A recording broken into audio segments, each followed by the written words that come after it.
Hi, my name is Daphna, and I oversee PETA's only animal shelter, which assists animals in underserved areas of southeastern Virginia and North Carolina. Every year, PETA publicizes its report of how many animals we take in and what becomes of them. But some choose to present only part of PETA's figures. Here is the whole story. The suffering of thousands of animals has been prevented, alleviated, or ended, and their lives have been saved or improved thanks to PETA's field workers: Emily, Kelly, Amanda, Laura, Jess, Amber, and Heather.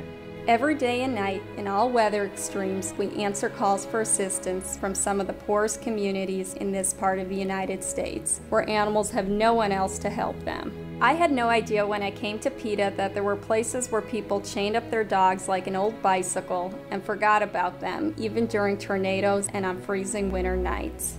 We deliver free, sturdy, custom-built dog houses and straw bedding to those who would otherwise go without any protection. And we replace heavy chains with lightweight tie-outs and tight collars with comfortable ones. Every year, we attend to thousands of dogs, giving them free flea prevention, treating parasite infestations, applying anti-fly strike ointment in the summer, shaving matted fur, feeding them, giving them a toy to play with, and showing them affection.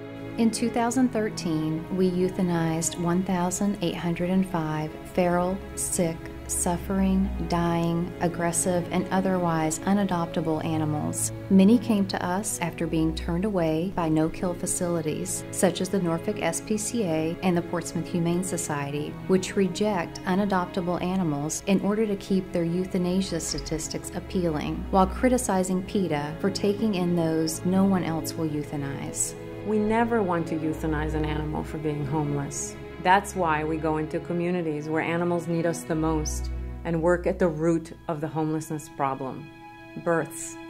In 2013, our fleet of mobile spay-neuter clinics sterilized 11,229 dogs and cats, including 887 pit bulls and 890 feral cats, all at no or low cost. We deal with almost unimaginable suffering, injury, and neglect, and I'm glad to be able to offer the kindness and relief that these animals deserve and often have never had.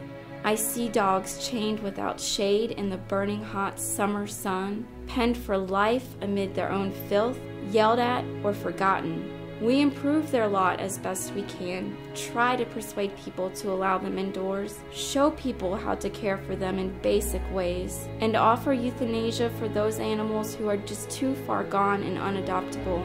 When you look at PETA's figures, keep in mind that more than 400 of the animals we euthanized were brought to us by loving but destitute guardians desperate to relieve their animal companions' suffering from old age, illness, or injury. PETA provides this free community service that most other shelters do not. About 17 years ago, I saved a dog and took care of her best I could. And old age has caught up to her, and I decided it was the humane thing to do, is to have her euthanized.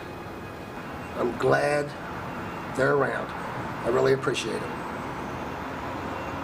Here are some other figures that we ask you to think about.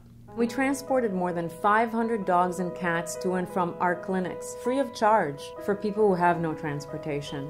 We assisted more than 1,500 indigent families in keeping animals they were about to give up by providing free medical services, including repairing prolapsed organs, removing tumors and ruptured growths, removing injured eyes, performing drainage surgery for hematomas, amputating legs, and treating ear, skin, and upper respiratory infections.